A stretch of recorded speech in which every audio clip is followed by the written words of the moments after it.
Take a girl and a guy, and they fall madly in love and form a family. Sprinkle in some counseling degrees and a doctorate, a dream of transforming relationships as we know it. And 20 years later, we give you power couple Dr. Ray and Jean Kadkodian. And this is their podcast, Couples Synergy. Welcome back to another episode of Couple Synergy with Dr. Ray and Jean. I'm Dr. Ray. And I'm Jean. And this is our podcast about love, marriage, and relationships. Be sure to check us out online on our Facebook page and Instagram at Couple Synergy or our website, couplesynergy.com. And be sure to subscribe to our podcast or send us any suggestions on topics you'd like to hear more about. And now on to Couple Synergy, an in-depth look at love, marriage, and relationships, where we bring you our experience helping thousands of couples transform their relationships for nearly 20 years. You know, everyone says you should work on your relationship, but nobody teaches us how. So we've created this podcast to teach people what they can do to create the relationship they've always dreamed of with the partner they fell in love with. In this episode, Jean and I will be talking about transactional relationships. It's a very interesting concept, and it's a concept that we've run into working with couples. Why don't we define it? So transactional relationships, and you think about a transaction, in a relationship, if someone is doing something for the other person and expecting them to do something in return. Yeah, sort of like keeping score, like there's a 50-50, like you put in half and then I put in half. And we always have the half and it's hers and it's his, but there's not really an ours. You think about like scratch my back, I'll scratch yours. Yeah. Kind of thing. Mm-hmm. And, I think that transactional relationships really have developed, it's more of a recent development in relationships. If you think about relationships traditionally, couples usually got married pretty young.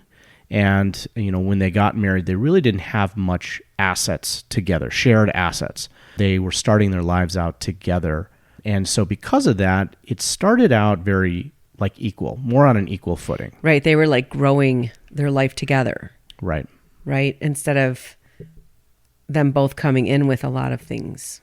Right. So you think about the high school sweethearts, Mm-hmm. right, who are coming out of high school. They don't have a penny to their name, and they start building their lives together right. at the same place in life. And they buy their first home together, their cars together. So all of those decisions are decisions that unite someone and bond them, and they share the responsibility. And it doesn't matter whether one person is more of the breadwinner than the other. Mm-hmm. At that point, because they're starting out on equal footing, all of their assets together is part of the us. Yeah, when we're working with a transactional couple, we usually see well, I've made this money and this is mine and you haven't, so it's not yours. Especially when there's a stay-at-home parent situation and they end up going through a divorce. And to me, that seems like only paying the salespeople of a company and not paying the accountant or the janitor or whoever else is supporting everything so that the salesperson can go out and do their thing. Well, we're typically seeing these type of couples maybe remarrying later on in life, or maybe they got married later on in life, and so they've built up their lives independently from another person. See, I would say that may have been the case, but now we're seeing more and more couples who they've gone to college, they've got student loan debt, they've got good careers, and they're in their early 30s, late 20s before they get married, and they already have, their own financial debt and income, right? And so they're even starting off right off the bat, and they've probably had parents who divorced. Well, then in that case, the common denominator is that independence, mm-hmm. right? Where they've already started building up their own lives. They have their own assets and resources. And so now they're trying to create a relationship with someone who also has created an independent life as well. I think, too, there's a lot that goes into the parenting of people who are in their 30s, their early 30s. Because our world is changing and moving so fast, it isn't like when I was a kid, you were a kid, and your parents would say, go out and play. And your friends became the people that you counted on and trusted. And now everything's like done as a family. Like the whole family goes to the sporting event, or the whole family goes to the play date or something like that. And so the bonds are really only in the family, and we're not learning how to bond outside of the family. And so when a couple comes together, they don't really trust that an outside person would be there for them. Have you seen that? Especially in the younger couples, like they don't really know how to merge or become an us. Yeah, I don't think it was really role modeled to them. You know, the younger generation we're talking about here are the millennials, and the younger generation. I think that's the Y generation. Anyway, the younger generations, they're coming from an older generation that there was a higher percentage of divorce, and so because of that, the emergence of the blended family, and single parenting has really kind of disrupted any type of consistent role modeling in relationships. Right. So when we're talking about an older couple that might be established and may have a differentiation of assets at that point, I think prenups are really reasonable in those situations. I think that I personally, if I was later in life and I was going to get into a relationship with someone, I wouldn't want that person to think that I was in the relationship because I wanted their assets. I would want them to know I was in the relationship because I love them. How do you feel about prenups? Well, I think given the way that relationships are developing now, prenups are a way of, setting that equality right from the beginning. The problem here is the consequence is that, if couples don't know how to form the us, then that transactional type of relationship is going to be consistent throughout their relationship. And so you have couples who are separating their finances, and one person is going to be taking care of these bills, the other person is going to be taking care of these bills. And, they don't know what the other person is doing with their own finances. Okay, so they live very parallel lives. Right. And, it's not that that's a bad thing, but it can create more of a divide in the relationship and a disconnect when it comes to communication. Yeah, it certainly doesn't lend itself to intimacy and vulnerability and trust, which are the things that are the foundational thing of an intimate relationship. And what you'll see is the way people manage their money, that energy flows throughout the rest of their relationships. And it's very similar to how they take care of the home or raise the children or spend time together or not together, right? We've seen a lot of that. And I know in our relationship, I feel really good because I always feel like each of us knows to step up and we just get things done and it feels good. Like I would never feel good like sitting around watching you work all the time. Yeah, no, I mean, that would be, that would build resentment, I think, right? Yeah. Yeah, when you're talking about a transactional relationship, resentment can build. And, just to kind of level the playing field here, all relationships, I think, start out in that way, where it's this is my way, this is your way. And, couples have to try to figure out how to blend their ways together, right? And form the us as we're talking about here, okay? But that added structure of the transactional relationship, I think it complicates it and makes it much more difficult for couples to create the us. Since we're on video, I'm going to try to demonstrate this. So when a couple comes together, she's here, he's there. And if she turns, he turns. If he turns, she turns. And so they kind of form this parallel thing where they're starting to flow together. And then once they really merge, then they can kind of go off and do their own thing. And there's so much distance they can get before they feel the pull to come back. And then the relationship starts to form like this, like a braid, right? And if you stay like this, lots of things can get in between there. And unfortunately, anything that we're keeping secrets from our partner from become the things that erode the relationship. And so if we're not sharing, if you want to keep your money separate, that's not the issue. The issue is the secrecy behind it. And why wouldn't you want your partner to know they're your partner? Why wouldn't you want to share with them and say, hey, this is what I'm doing, or this is what is happening in my world. So if you want to keep it a secret, it's probably something you don't feel that good about and you probably shouldn't be doing. And I think in our experience, we haven't found that couples are keeping secrets from each other right off the bat because of malicious intent. Right. Right. It's just that, okay, this is my responsibility. This is your responsibility. And so, they just stop talking about it because as long as each person's taking care of their responsibility, there's no problem. Right. But then, I'm thinking about the one experience with that couple where they wanted to go on vacation and one person had the finances to pay for it, but the other person didn't have the funds to pay for it. And so that brings up the question in the other partner's mind is like, well, what are you spending your money on? Right. Right. And so now it's like, I don't know what you're spending your money on. And, because they're keeping their finances, separate from each other, now breeds distrust. Right. Right.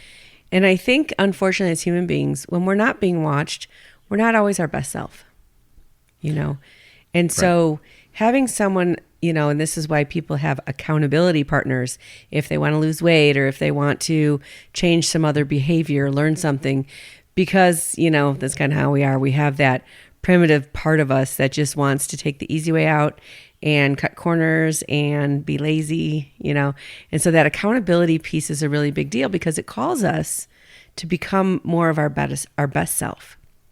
And that is a very difficult thing for most of us to do independently.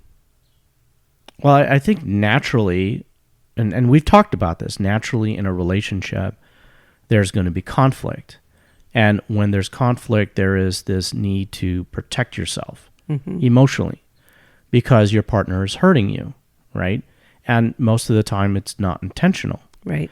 And so when you pull back and you start to guard yourself, you start to protect yourself from being hurt, it creates a distance between you and your partner. Okay. Now, if you have that distance already because you're keeping things to yourself, because your finances are separate, because you are not having your partner hold you accountable, not control you, but hold you accountable, now what that does is it breeds more of an environment for you to make decisions or make choices that go against the relationship.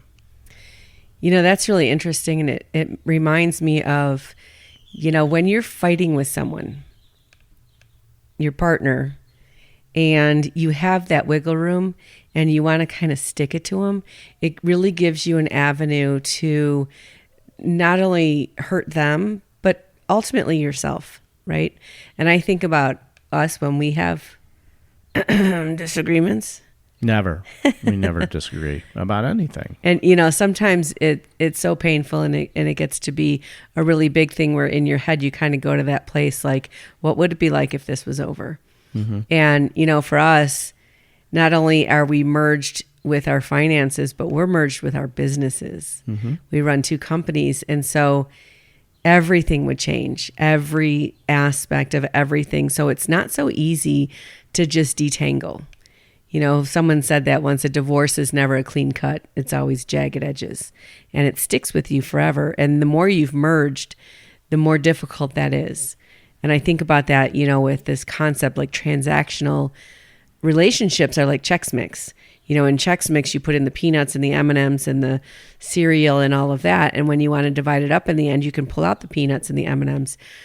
But when you are in a merged relationship, it's like making a cake. And you put in the sugar and the flour and the eggs. And you can't just pull out the eggs once you've made the cake. You have to tear the thing in half. Which I think brings up another aspect of transactional relationships that is a consequence of that structure. And that is that it creates this like backdoor type of perspective of the relationship, is that if anything were to go wrong, we already have everything separate, so it's easy to just walk away from each other. Yeah, which I think is a great disservice. I think it's a farce. Yeah, that true. Even though you have your finances separate, divorce never is like clean cut, or it's never just black and white. No, you're still going to have a broken heart, right? And even if the finances are fine, and if there's a lot of conflict at the end, and you're separating. It doesn't matter if you have a prenup or not. If you have a shark of an attorney, Yep. We've seen couples go at each other even though they have prenups. Right. So when we're talking about that severance, even if you have things neatly in your little piles, we're talking about this emotional tearing apart. Yeah. That there is no preparation that can really, make that pain any easier. And I think if things like your safety and your finances are more important than your partner or your relationship, you really need to be rethinking your life, right? Yeah. If people become less important than things, I think that's a big problem. There's a book I was reading called Embraced by the Light by Betty Eady. She had a near-death experience, and in this book, she talks about going through a life review. And in that life review, and I think we've talked about this on other podcasts, she talks about this ripple effect where she's shown all the good things she's done when she was kind to someone, and that made them happier, and they in turn did an act of kindness for someone else, and it rippled out, this ripple effect of, that goodness going out into the world. And then it also talked about when she made poor choices and hurt somebody, and then that person went and hurt another person, and so on and so on. And I think that ultimately in the end, everything is known, and it's known in your heart, and it's known to yourself. And that's where, we are always struggling between this concept of wanting to be safe and wanting love. And you have to sacrifice love to be safe. You have to sacrifice safe to be loved. There is no guarantee that you aren't going to get hurt in a relationship. And I think many people try to, put up a safety net or cushion themselves in a way to prevent that pain from happening, whether it be financial separation or, transactional relationships. There actually is a guarantee, and that is that your partner is going to hurt you. And you can't prepare yourself or protect yourself, from that. It is going to happen. And we don't know how and we don't know when, but it is just part of being in a relationship.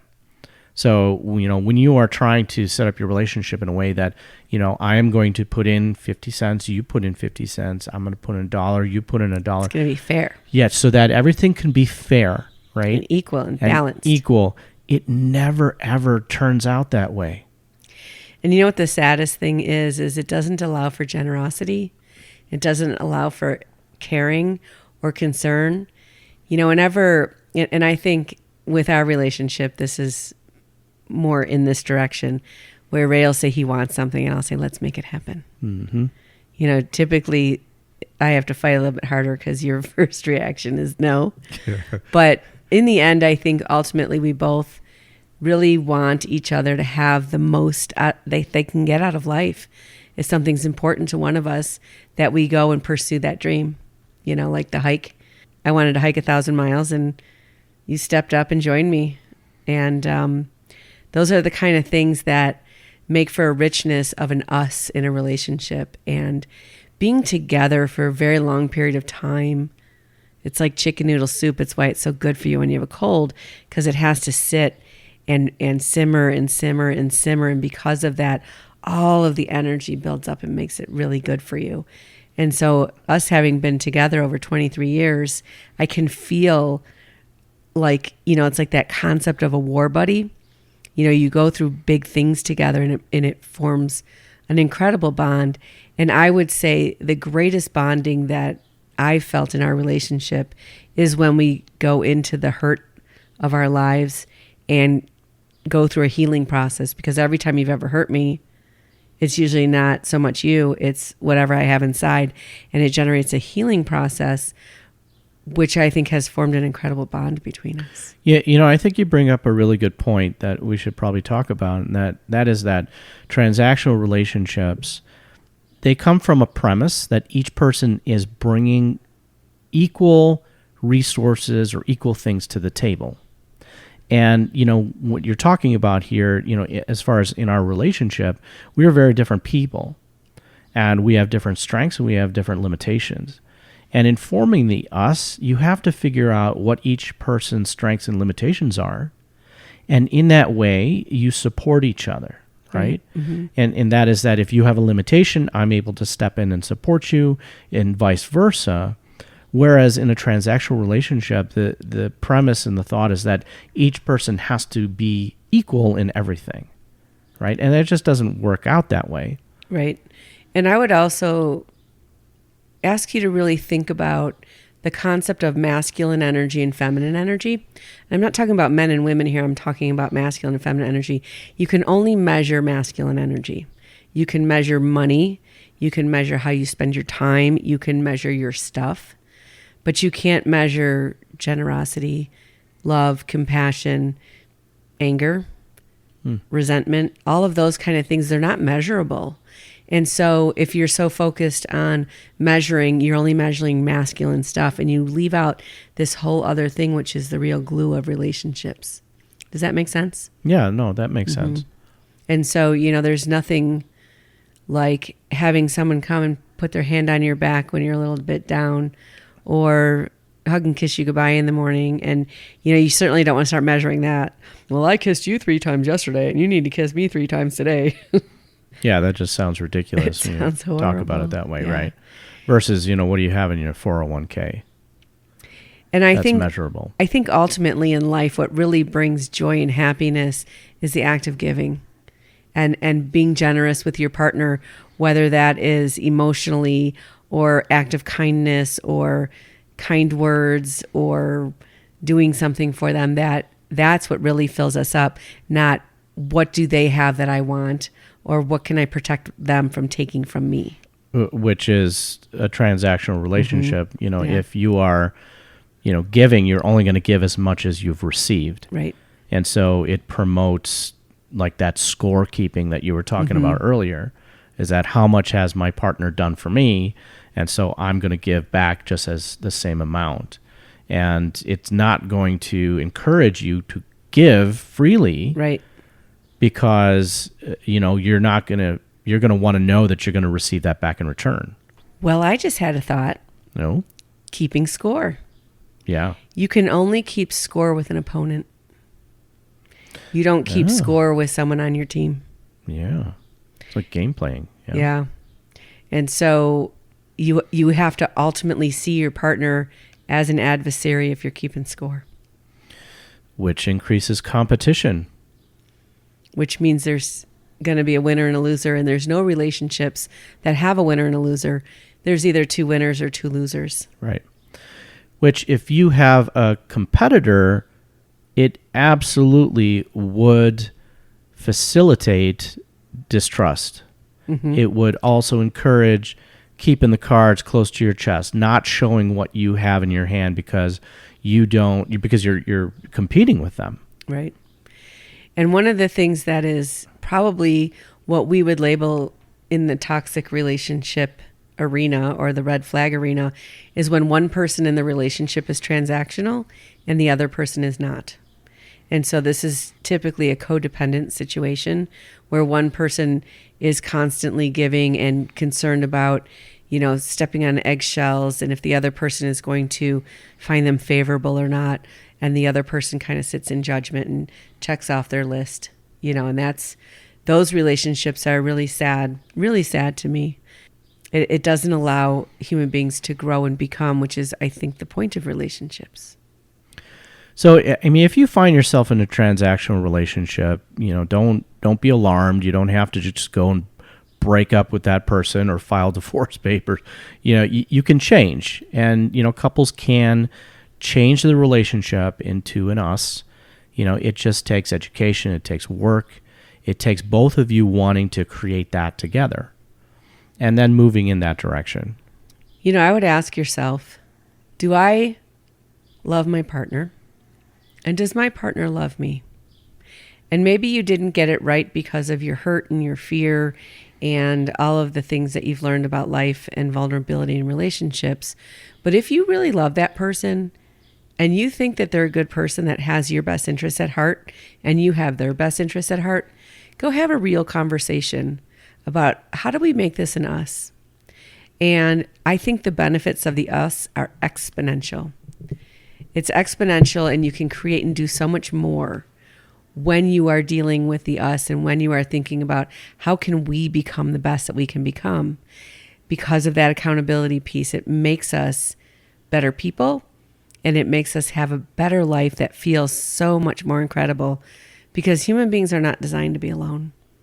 We're designed to be in families, in couples, in tribes, in villages. And generosity is the key to that, not the scorekeeping. So we want to thank you so much for joining us today and for listening to Couple Synergy and watching Couple Synergy. Yeah. Our passion is in helping couples have happy and healthy relationships, and this podcast gives us a fun way of bringing our knowledge and expertise to you, our listeners. And we hope that by listening to this episode, it has not only enriched your life, but also your relationships. For all of you listening, please subscribe to our podcast, and please leave us a review on Apple Podcasts or on our YouTube video as well. If you have any questions, comments, or topic suggestions, please email us at contact@couplesynergy.com. For more information about Couple Synergy and our programs such as Relationship 101, the Couples Weekend Intensive, which is coming up in October 15th through the 18th. We're so excited. 30 couple limit, and we are going to have that information on our website soon. It's going to be a great weekend. Awesome. This is a wonderful inn in Michigan, right on the shore of Lake Michigan. It's beautiful. And if you want any information about our premier program called Couple to Couple, look us up online at couplesynergy.com. And if you know someone who can benefit from this episode, please download it and share it. And thank you for listening. Until next time, synergize your life and synergize your love.